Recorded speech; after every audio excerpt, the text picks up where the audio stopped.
You're ready to dive into the next session on how sales leaders manage and prevent burnout among their salespeople. Joining us to explore this is Emmy Johnson, VP of Sales at Marinalife and mentor at GirlsClub. Let's give Hi. a warm welcome to Emmy. Hi, everybody. Thank you for having me. Gosh, what a hot topic right now, especially. I don't know if I'm even the best person to talk about this, but I'm going to give it a whirl. And I know myself, like I have struggles right now with burnout, and everybody does. So if you can take one nugget out of this, like that would be great. I hope that you can. So let me pull up some slides. So I'm Emmy Johnson. I'm a VP of Sales at Marinalife. I'm going to do this quickly, but I always love to know who's talking to me. So I've been in sales my entire career, mostly in SaaS and technology and B2B sales. But most notably, probably I grew and led a sales development organization at a cybersecurity company called ZeroFox. That's what a lot of people know me for. But I really specialize in kind of that go-to-market strategy. I know the last session with HubSpot was talking about inbound, outbound. And where I've really been able to shine was the kind of the marry of marketing and sales and how important it is. And so that's where I've done most of my work and consulting. I've also been dubbed the culture queen. I don't know about that, but I do like to have fun on the job, and hopefully, some of this that I'm talking about today will help with, leading to decreased burnout. So just some fun facts about me. I am a single mom of 3. Right now, my kids are 10, 9, and 8, which is while they're definitely in their activity era. And so I not only have this full-time job, I also have a full-time job as what I call an Uber driver, because I feel like I'm constantly just driving them around every night to the different various things. I'm originally from Philadelphia, so I still love all Philadelphia sports. Go Birds. I played and coached visual and lacrosse, and I am the only girl. I have 3 brothers. And so a lot of people attribute all of these things to my potty mouth, but I think that's just who I am. So let's talk about burnout. Burnout is real. And I think right now it's at an all-time high, unfortunately, because of economical situations, and not necessarily in sales, just in general. Companies are having a hard time. They're doing layoffs, they're cutting costs everywhere possible. This puts a ton of pressure on sales because we are the revenue generating organization. So you might have an amazing product, but if your team can't sell it, then you're not bringing revenue into the organization. And so when there's challenges with being able to sell and quotas are going up, it inevitably is going to put pressure on sales team and lead to that burnout. People are feeling undervalued, they're feeling, overworked and underpaid.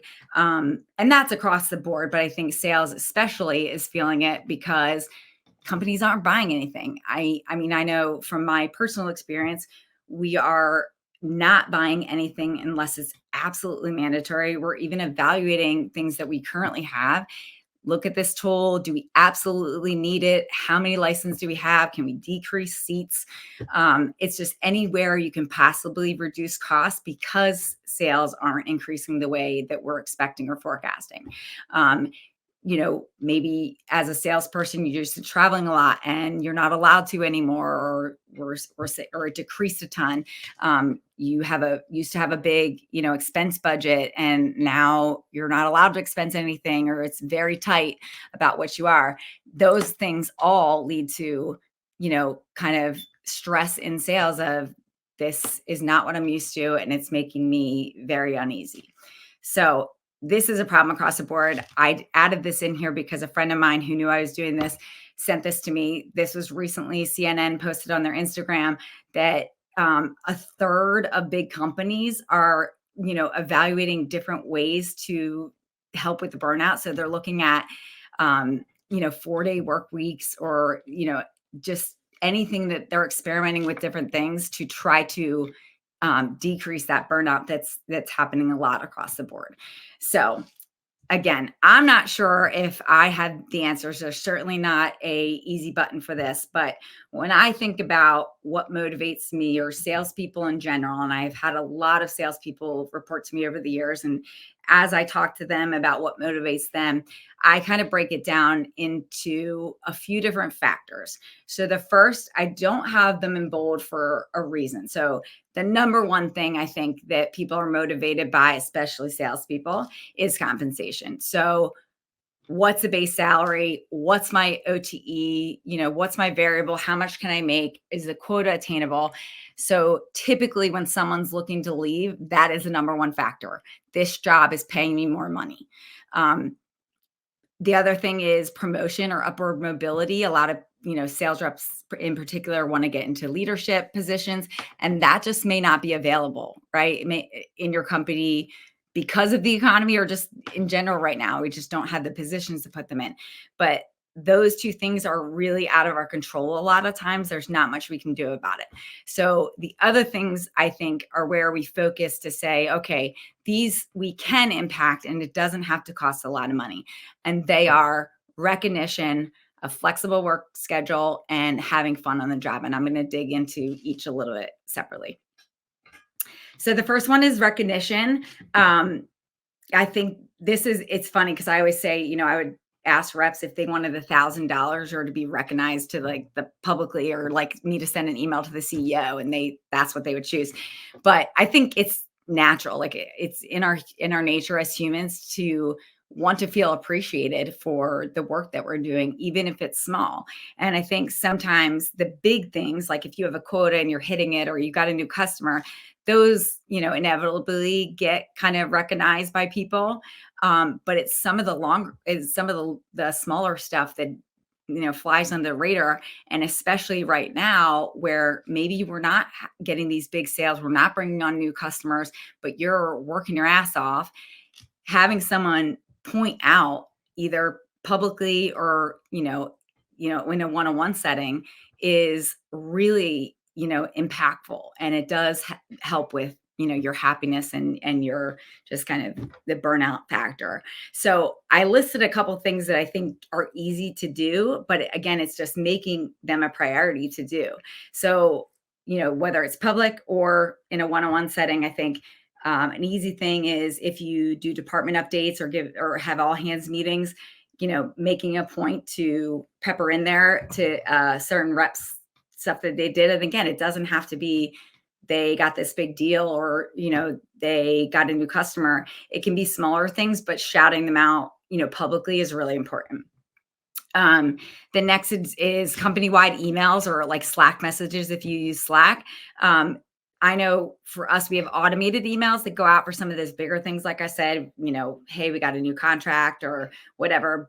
And so everybody sees those, but it's more, shouting out some of the smaller stuff, whether it's in Slack or in an email. I put a happy dance in here because when I was at ZeroFax about every week or every couple of weeks, I would send what I call my happy dance email because I like to dance when I'm happy. And I would just recognize people for little things. It could be the most calls or the most emails sent, the most meetings set. But it's a way to recognize a lot of people to a broader group. And I would always send it to the entire leadership team, usually the sales organization, but other people just so that they felt like, wow, I'm being publicly recognized. And then, maybe the CEO or the CRO or someone would say, hey, great job. And that means a lot and goes a long way. Recognition platforms. I put this on here because we use Assembly, but I know there's a ton of them. I'm not saying you need to go out and buy them if you have the means to, for sure. They're great. But it's a way to shout out, recognize people for, it could be something silly. Hey, you helped with the office move, or you solved this problem for me and I really appreciate it. You give them points, which they can, you assign a point to a recognition, and they can either compile their points or, exchange them one-off for things like Southwest gift cards or different retail stores and stuff like that. This especially is good when you can't maybe give the same monetary, compensation, but you're still able to reward. It has a dollar value to it at the end of the day. So I think those things are great. Displayed dashboards. I put this on here, but this, you have to kind of feel out, your team's better. It could go both ways. I think it's very motivating, especially for the people that are at the top of the leaderboard. Maybe not so much for the people at the bottom. It could be demoralizing. So again, you kind of have to feel out that situation.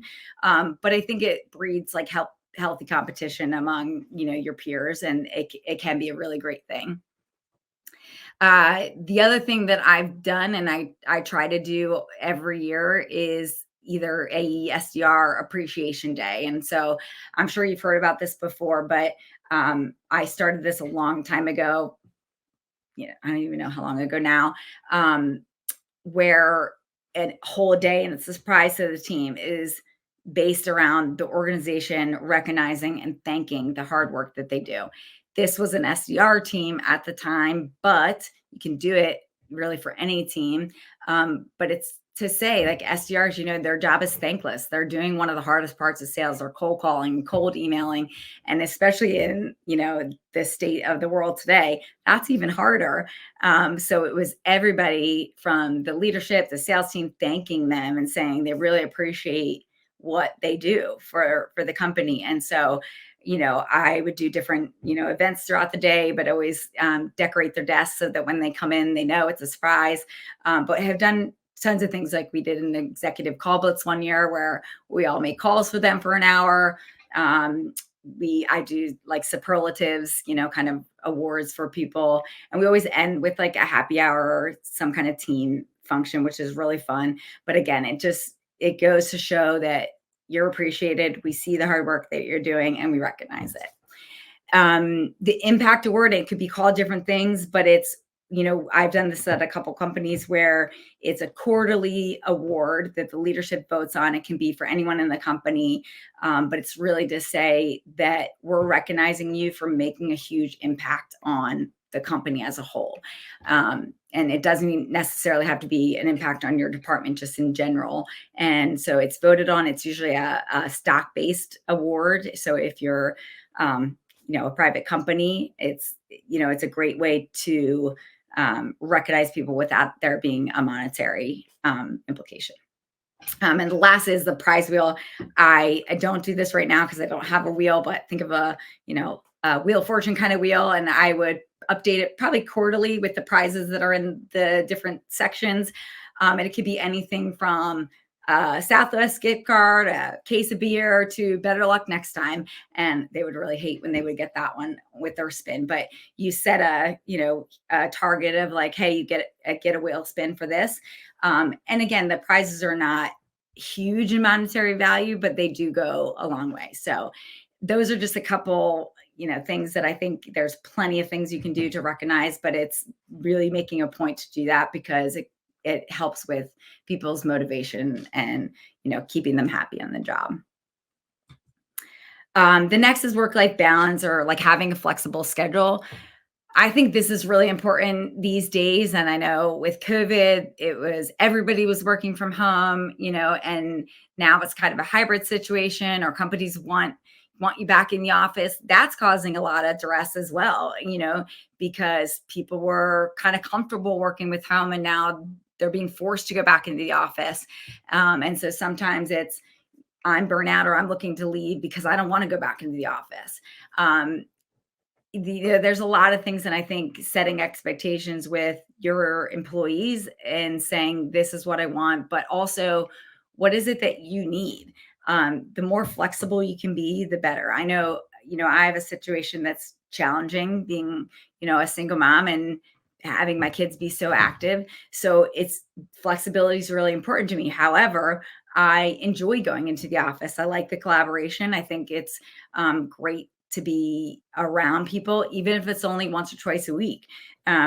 There's something to be said for just that, camaraderie that you get, even if you're not communicating, just sitting in an office with the music on and working with someone right next to you. It's different than being home by yourself. And so, but I think the most important thing is being realistic and sitting down and establishing that, having a kind of set schedule. Okay, you're going to come in Tuesdays and Thursdays every week, but flexible meaning, something comes up and, hey, this week I'm going to come in Wednesday instead of Thursday because I have a doctor's appointment or something. That goes a long way for someone to feel like they're respected and that their boss and employer, knows that they're going to get their stuff done and trusts that they're doing what they need to do. That goes a long way.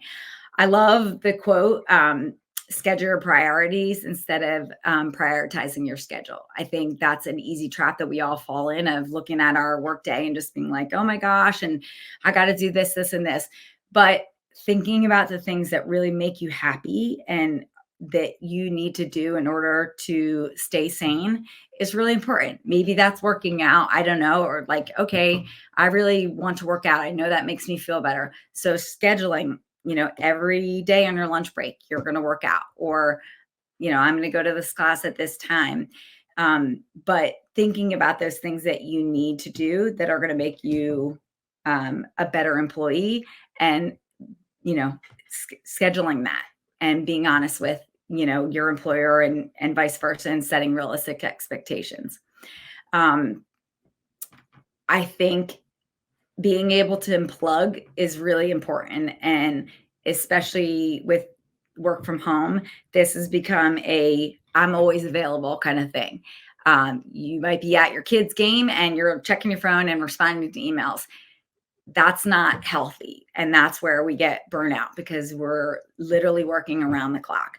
I know sometimes when I'm working from home, if I, don't have any meetings where I'm on camera, I might, put the kids on the bus, start working. I'm still in my pajamas. I haven't even brushed my teeth. And next thing you know, it's lunchtime. That's not healthy, right? So setting a routine, whether you're home or not, getting up and then being able to plug. I'm done at this time. I'm not checking my emails. I'm not in work mode. I need to be in my personal mode. With that, I think it's really important to set boundaries around your work schedule. And this is something I think I do well, because I have to. Everyone that works for me and, knows, and I'll put it in the calendar. I put my kids on the bus in the morning. And then if I'm in the office, I need to leave around 3:34 because I want to be home to get them off the bus. Now I might get back online, but they know during that time, I'm probably not going to be available. I'm probably not going to respond to a message or an email. And everyone kind of knows that. But if you're constantly, late at night, responding to emails, you see it on your phone, you respond to it, or even if you get on your computer or a Slack message, then you're setting the precedence that you're always available. So stop doing that, and talk to your boss. These are my boundaries. I know I have a weird schedule in that the nights that they're with, their dad, my kids are with their dad, or maybe the weekends, I might work, I might catch up on work then, but I do not expect a response. And I make sure to say that, if it's over the weekend, I'm sending this because I'm working, but please do not respond. I don't expect people to. It's just what I need to do to catch up, or the time that I have. But that's because I schedule things that are important to me. And sometimes that's during a standard work hour. And the last thing I'll say is just schedule vacations. We all have PTO, or maybe you have unlimited PTO, but really make an effort to schedule a vacation and try to unplug. But in sales, definitely prepare for them. I think one of my biggest pet peeves is when reps would say to me like, oh yeah, I'm not hitting my quota. They would use it as an excuse. Well, you knew you had this vacation, so you need to plan for it. And that's really all I'm going to say there. The last thing is fun on the job. I think there's been tons of studies that have been shown that the more fun, the more you enjoy what you're doing, and the more fun you have at work, the more happy you are, and less burnout. Obviously, this is harder with a work from home situation or a hybrid situation to do, because in the office you could easily, turn on the music, or do team workouts at lunch or whatever. But there's plenty of things that you can do to create fun, and it could be something that you're already doing with your work, but just making it fun. So gamification, I think that's huge. You can use tools to do that, or you can run them yourself. There's plenty of games, and that's something I love to do. I think campaigns around, hey, everyone that hits this goal, we're doing a crab feast or whatever. Everyone that hits this certain, threshold, we're doing a crab feast. Doing team outings once in a while, just, getting out together and really enjoying each other's company outside of work and trying not to focus on work is great. And that's pretty much it. I know we're running up on time, so I have a couple more, just some advice, and I put advice for reps as well. I think the biggest thing for managers is just making sure to prioritize recognition and gamification. I know I don't always practice what I preach, especially when I'm feeling the pressure and burnout myself, but really making a point to do anything you can to recognize your employees, and then also just take what they're already doing and turn it into a game, into March Madness, a point system, or, whatever. Don't cancel one-on-ones or team meetings. I know this is really, easier said than done, especially when you're feeling like, oh man, I'm just not in the mood, but this is their chance to vent too. And it's important for them to have that exposure to you. And so just don't cancel it, because if you do, that leads to, kind of unknown and that unsettled feeling as well, which can lead to burnout. And then be as transparent as you can be. I say as you can be, because I know there's some stuff that you can't share as a leader, but just, not going around being like, yeah, this sucks, because your attitude is what they feed off of. And if you're not in a positive state of mind, it's going to snowball. And then they start feeling, oh man, like if he thinks this quota is too high, man, maybe it is. So just remember to stay positive and be as transparent as you can be. And then for reps, I think the biggest thing is just remember the grass is not always greener. So even if the money is better, that doesn't mean the situation is going to be better. And remember that, especially right now in this economy, if the money is a lot better, then the quota is probably going to be a lot higher, and there's going to be a lot more pressure. So just keep that in mind. Try to celebrate small wins. It's not going to be as positive maybe right now. So anything you can do to, celebrate stuff that maybe is not those big, wins that you normally do is going to be important. And then don't shy away from failure. I think in sales in general, there's so much rejection, and you can't take it personally. You have to just make a game out of it, embrace your mistake, learn from them, and just move on. Remember, I always tell my reps, there's plenty of fish in the sea. Get to the no quick and move on, find the next one. And just remember, again, it's not personal. And so just, keep trucking. And then lastly, if you're curious, ask about something, don't assume. I think this is the biggest thing, especially when managers are canceling one-on-ones or not communicating effectively. Reps, people in general, just assume that there's bigger problems than there maybe is. And so it's really important that you ask if you think there's a problem. So that's it. Thank you very much. Thank you, Emmy. A quick question: what is your favorite type of recognition? What's my favorite type of what? Recognition. Oh, recognition. Oh gosh. Currently I love getting the assembly points, because then I just collect them and I'll turn them in for, a Lululemon gift card or something, and so I like that. But anytime publicly recognized is really great. Thank you so much. You're welcome. Thank you.